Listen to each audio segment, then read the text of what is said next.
Daf Yomi. Tractate Menachos. Not 100. Menachos 100. And just for context, we were in the middle of some interesting agaditas. Some I don't know if it's really agaditas, but it was like interesting explanations of verses. And so let's see here. Just from Amar, the bottom of 99b, Amar Chizkiah. Chizkiah said, "What is the meaning of that which is written? He delivers the afflicted due to his affliction, and opens their ear by tribulation. And also, he has allured you out of a narrow opening to a broad place without confines below it. And that which is set on your table is full of fatness." That's Job 36:15 and 16. Come and see the attribute of flesh and blood is not, the attribute of flesh and blood is unlike the attribute of the Holy One. Blessed be He. The attribute of flesh and blood is that a person allures another from the paths of life to the paths of death. But the Holy One, blessed be He, allures the person from the paths of death to the paths of life, as it is stated, and also He has allured you out of a narrow opening from Gehenna, the opening of which is narrow, so that its smoke is collected. Okay, now we're on the top of 100a. Menachot 100a. Betocha. V'shema tomar kashem shepia tsar, kach kula tsara, tomelomer ha'mik herchiv. Within it, unless you say, just as the opening of Gehenna is narrow, so too all of Gehenna is narrow. The verse states, "For Gehenna has been arranged of old. It has been prepared even for the king, deep and large. Its pile is fire and much wood. The breath of the Lord kindles it like a stream of brimstone." Isaiah 30:33. V'shema tomar lemelech lo huchnam, Talmud lomar gam hi lemelech huchan. V'shema tomar ein ba eitzim, Talmud lomar medurasa eish ve'eitzim harbe. V'shema tomar zehu sechoro, Talmud lomar benachas shulchancha mele deshin. Unless you say that Gehenna is prepared only for ordinary people, but it is not prepared for important individuals such as the king, the verse states it has been prepared even for the king. Unless you say there is no wood in Gehenna, the verse states its pile is fire and much wood. Unless you say that this, meaning escaping Gehenna, is the only reward for Torah study, the verse states, and that which is set on your table is full of fatness.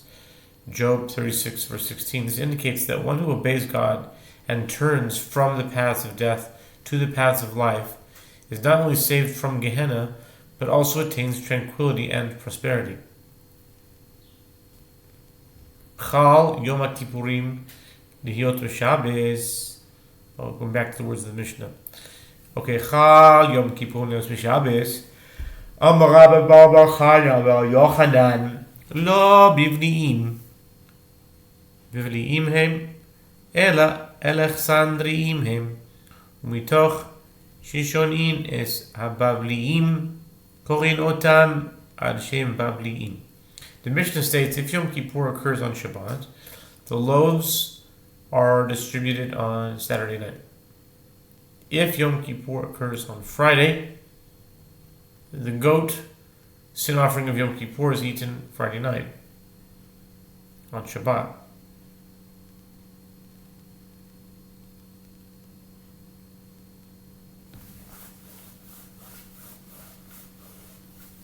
Eaten on Friday night on Shabbat, since there was no possibility of cooking the meat, the Babylonian priests would eat it raw. The Gemara notes, Rabbi Bar Chana says that Rabbi Yochanan says these priests are not actually Babylonians. Rather, they are Alexandrians, meaning priests who came from Egypt. But since the Jews of Eretz Israel hate the Jewish Babylonians, they would call the gluttonous Alexandrians by the name Babylonians. Okay? Tanya Nam Yahachi, Rabbi Yossi Omer, Lo Bavlim Hem, Ela Alexandriim Hem, Mitoch Shesonin Esa Bavliim, Korin Otan, Al Shem Bavliim, Amar Lo, Rabbi Yehuda, Tanuch Datcha, Shehinachta Da'ati. This interpretation of the Mishnah is also taught in the Braita.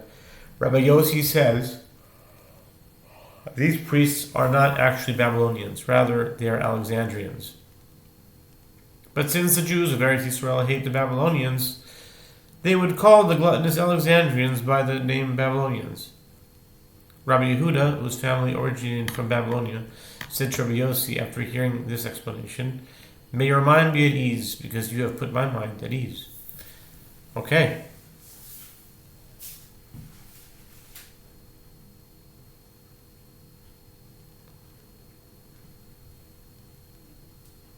Okay, new Mishnah. Si deres alechem v'shabos esa bezichin achar Shabbos. V'yiktires ha-bezichin v'shabos pasul l'chayav yolem mishum pigul notar v'tameh.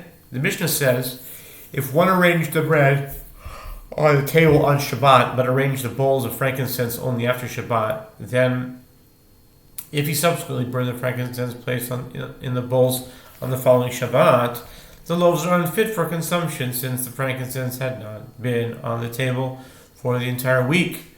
Since the burning of the frankincense did not render the loaves permitted for consumption, one is not ever liable for eating them due to violation of the prohibitions of pigul or notar, or for partaking of the showbread when one is ritually impure.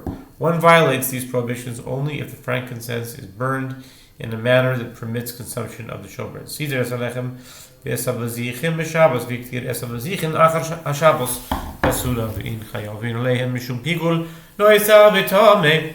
If one arranged the bread and the bowls of frankincense on Shabbat, but then burned the frankincense that was in the bowls after the following Shabbat, that burning of the frankincense is not valid, and the showbread is unfit for consumption. And since the frankincense was not burned in a manner that permits consumption of the showbread, one is not ever liable for eating them due to violation of the prohibitions of pigul or notar, or for partaking of the showbread when one is ritually impure. Sidr alechem v'esabazichim achar Shabbos v'iktir esabazichim b'Shabbos בסולה, כיצד יעשה? יניחנו לשבת הבאה, שאפילו היא על השולחן ימים רבים, אין בכך כלום. If one arranged the bread and the bowls of frankincense after Shabbat, and burned the frankincense that was in the bowls on the subsequent Shabbat, the burning of the frankincense is not valid, and the showbread is unfit for consumption. How should one act to prevent the showbread from being rendered unfit? One should not remove the showbread and frankincense from the table on the subsequent Shabbat. Rather, he should leave it on the table until the following Shabbat, so that it remains on the table for a full week. From Shabbat to Shabbat, it is permitted to leave the bread and frankincense on the table beyond 7 days, as even if it is on the table for many days, there is nothing wrong with that, meaning it is not rendered unfit. That's the Mishnah, and now for the Talmud. Tanan hasam amar lahem hamemune. Su'ureu im higia zman shchita, im higia haro omer barkai, Matya ben Shmuel omer, ha'ir panei kol hamizrach, ad shebechevron v'hu omer hen. We learned in a Mishnah there in Yoma 28a with regard to the Yom Kippur service in the temple, Mamish, this week's Parsha, the appointed priests, as other priests, go out and stand on the high point in the temple and see if it is day and the time for slaughtering the daily offering has arrived, as one may not slaughter offerings at night. If the time has arrived, the observer says, there is light, Barkai. Matya ben Shmuel maintained that one should wait until greater light is observed. Therefore, when he was appointed high priest, he would say, is the entire eastern sky illuminated, even to Hebron? And the observer would say yes. ולמהות צריכו לכך שבא מארז על המאור הלבנה ודימו שער מזרח ושחטו את התמיד והוציאו לבית הספר.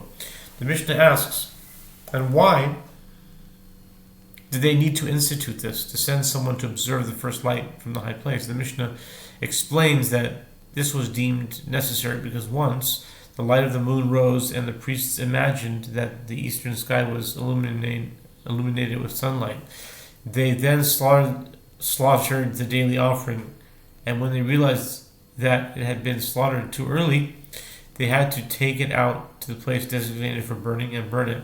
In order to prevent similar errors in the future, the sages instituted that they should carefully assess the situation and ensure that day has begun before slaughtering the daily offering. והורידו כהן גדול לבית הטבילו, זה הכלל. היה במקדש כל המסיחס רגליו טעון טבילו. ולבית מים טעון קידוש ידיים ורגליים. The Mishnah continues, once the daylight was observed on Yom Kippur, the priests led the high priest down to the hall of immersion. The Mishnah comments, this was the principle of in the temple. Anyone who covers his legs, a euphemism for defecating, requires immersion afterwards. If he would mamish make number 2, he would have to go to the mikveh. Wow, that's strict.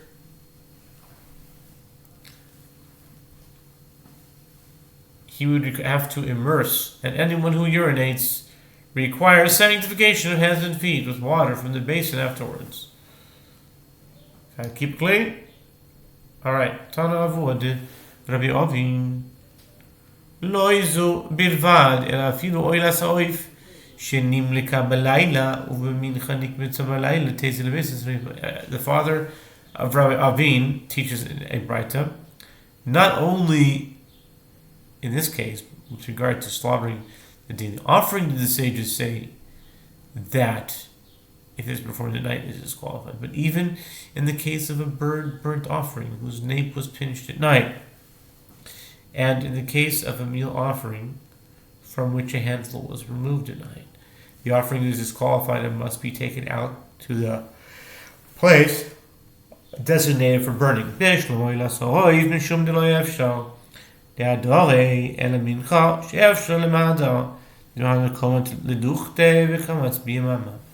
Gemara asks, granted, a bird burnt offering is disqualified if pinched at night, as it cannot be restored to its former state. But in the case of a meal offering whose handful was removed at night, why is it burned? It is possible to remedy the situation, as the priest can restore the handful to its original place and then remove a handful from the meal offering once again during the day.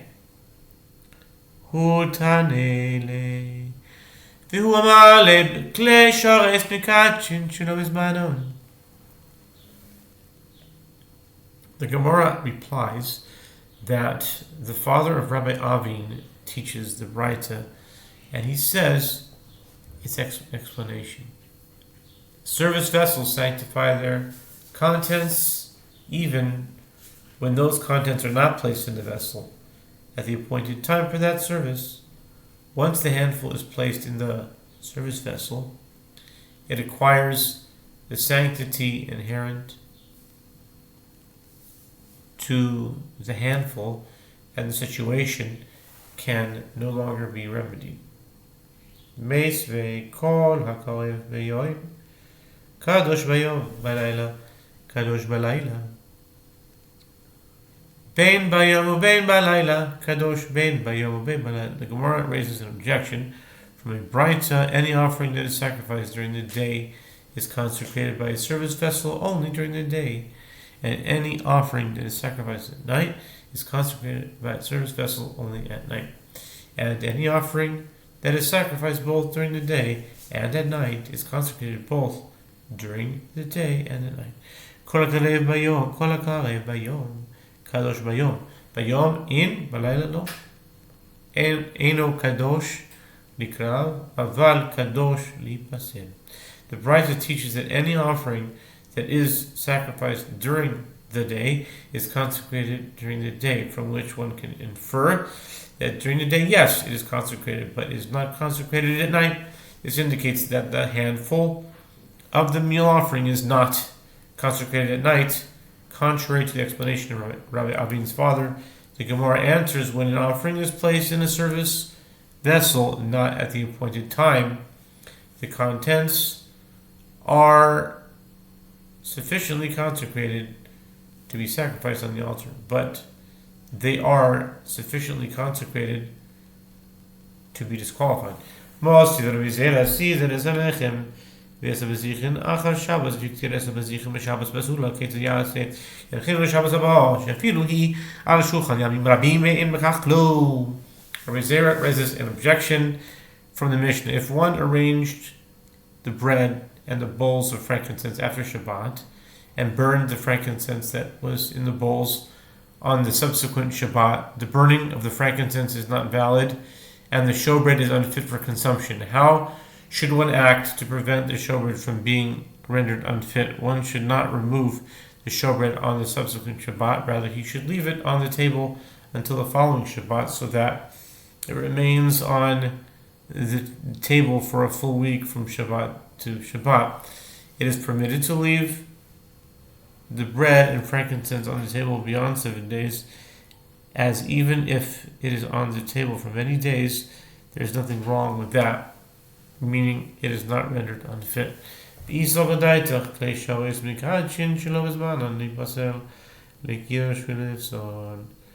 Zera explains, and if it enters your mind to say that service vessels sanctify their contents to the extent that those contents are disqualified even when they are not placed in the vessel at the appointed time, then even if the showbread is arranged after Shabbat, it should be sanctified by the table and subsequently disqualified by being left overnight.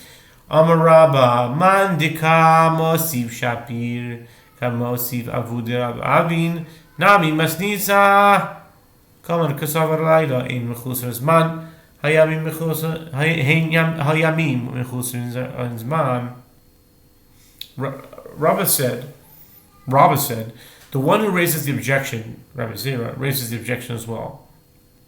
Nevertheless,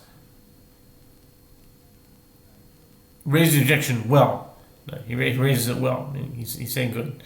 Nevertheless, the father Rabbi Avid is also stating a braita, and the difficulty must therefore be resolved.